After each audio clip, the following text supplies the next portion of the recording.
नमस्कार दोस्तों, मेरा नाम डॉक्टर राहुल भार्गव है। आज हम एक्यूट माइलॉइड ल्यूकीमिया के बारे में जानेंगे और अपेरेंटली आज world blood cancer awareness day भी है, जो कि लोगों में ये जागरूकता फैलाना कि ब्लड कैंसर लाइलाज नहीं रहा, ब्लड कैंसर का इलाज संभव है, ब्लड कैंसर का इलाज महंगा नहीं होता और ब्लड कैंसर के लिए निरंतर रूप से नई नई पद्धतियां आती जा रही हैं।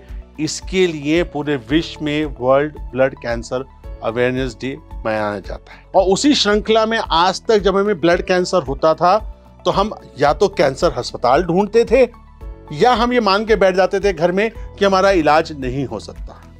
तो इसीलिए आज मैं आपके समक्ष ब्लड कैंसर और उस ब्लड कैंसर में भी एक पर्टिकुलर ब्लड कैंसर जिसे अपन एक्यूट माइलॉइड ल्यूकीमिया कहते हैं, उसके बारे में चर्चा करेंगे। एक दिन एक सेल हमारा ज्यादा बनने लगता है, वो ज्यादा बनते बनते बाकी शरीर के सेलों को बढ़ने नहीं देता, जिससे लाल खून कम हो जाता है और पीला खून कम हो जाता है, जिसे अपन एनीमिया या थ्रोम्बोसाइटोपिनिया कहते हैं, जिसकी वजह से मैं अस्पताल जाता हूं कमजोरी होने की वजह से या ब्लीडिंग होने की वजह से। तब डॉक्टर ये बताता है कि मुझे ब्लड का कैंसर है। हमारे टायर 2 टायर 3 सिटीज में यहीं तक रुक जाती है कि अंदेशा होता है कि ब्लड का कैंसर है। बट क्योंकि ये Fortis institute of blood disorder है, जिसमें 12 लोग सामूहिक रूप से काम करते हैं, साझा तरीके से अपनी इंफॉर्मेशन नॉलेज को शेयर करते हुए उसका डायग्नोसिस बनाते हैं। और दोस्तों, AML सिर्फ अब AML नहीं रहा, ब्लड कैंसर सिर्फ ब्लड कैंसर नहीं रहा, ब्लड कैंसर का नाम होता है। उसी श्रृंखला में जब हमारे पास ऐसा पेशेंट आता है तो उसका एक टेस्ट किया जाता है, जिसे सबसे पहला टेस्ट होता है CBC, कंप्लीट ब्लड काउंट। उससे पैथोलॉजिस्ट, हीमेटोपैथोलॉजिस्ट, मैं क्यों जोर दे रहा हूं हीमेटोपैथोलॉजिस्ट पे, क्योंकि ये specialised pathologist Fortis institute of blood disorder में उपलब्ध है। क्योंकि जो मिस नहीं करते, जो पेरिफेरल ब्लड पे 100 में से एक सेल को भी ब्लास्ट होता है, उसको चुन के पकड़ लेते हैं और बता देते हैं कि शायद इसको ब्लड कैंसर होने का आदेश है। तो उस हीमेटोपैथोलॉजिस्ट ने स्लाइड देख के बताया कि अगला टेस्ट जो है उसे बोन मैरो एस्पिरेशन और बायोप्सी कहते हैं। तो दोस्तों, सबसे बड़ा भ्रम यह है कि ब्लड कैंसर के इलाज के लिए मैंने जो बोन मैरो किया उससे कैंसर फैल जाएगा। नहीं, जब मैं बोन मैरो करूंगा, बोन मैरो वो जगह है जहां पे लाल खून, पीला खून और सफेद खून बनता है। उसके बाद लेने से मैंने flow cytometry, bone marrow test किया, फैक्ट्री में देखा, फैक्ट्री में देखने के साथ एक टेस्ट किया फ्लो साइटोमेट्री, और उसके साथ दोस्तों एक और टेस्ट जिसे हम जीनोमिक टेस्ट कहते हैं, क्योंकि जिसे तुम्हारी और मेरी नाक में अंतर है, अच्छी बीमारी और बुरी बीमारी में अंतर है, बीमारी रिस्पॉन्ड करेगी नहीं रिस्पॉन्ड करेगी उसकी आवश्यकता है। आज से पहले हमारा सारा एम्फेसिस, सारा जोर होता था इलाज पे, बट आधा जोर अब दोस्तों डायग्नोसिस पे, जेनेटिक डायग्नोसिस पे। मतलब अगर कल को आपको, मुझे, दोनों को AML है तो दोनों का AML में बीमारी अलग अलग रूप से प्रेजेंट करेगी और बिहेव करेगी।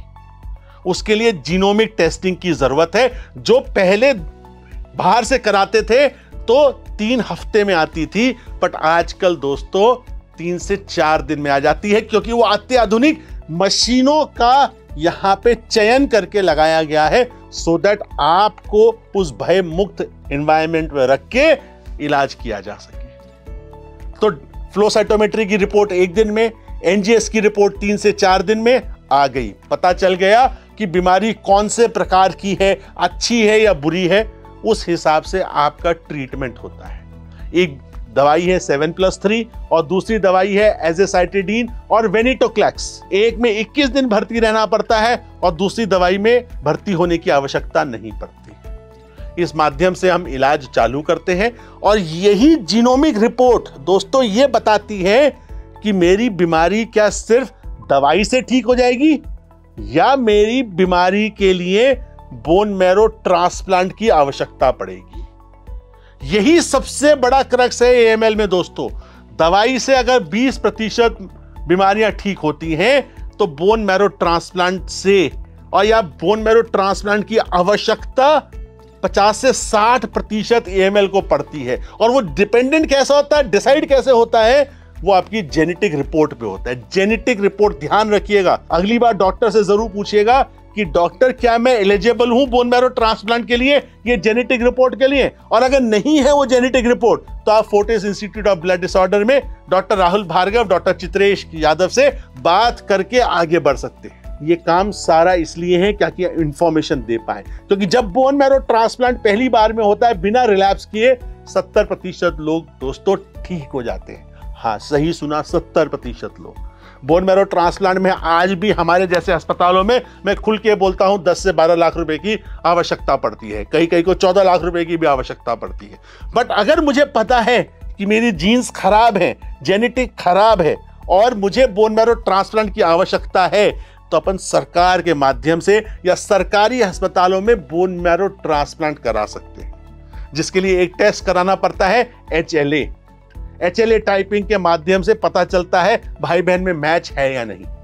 मैच नहीं है तो क्या रजिस्ट्री में मैं ढूंढ सकता हूं, और रजिस्ट्री में भी नहीं है तो क्या मैं हाफ मैच ट्रांसप्लांट कर सकता हूं। तो इस ब्लड कैंसर अवेयरनेस डे पे दोस्तों AML के विरुद्ध Fortis institute of blood disorder ने डॉक्टर चित्रेश के नेतृत्व में जंग छेड़ी है।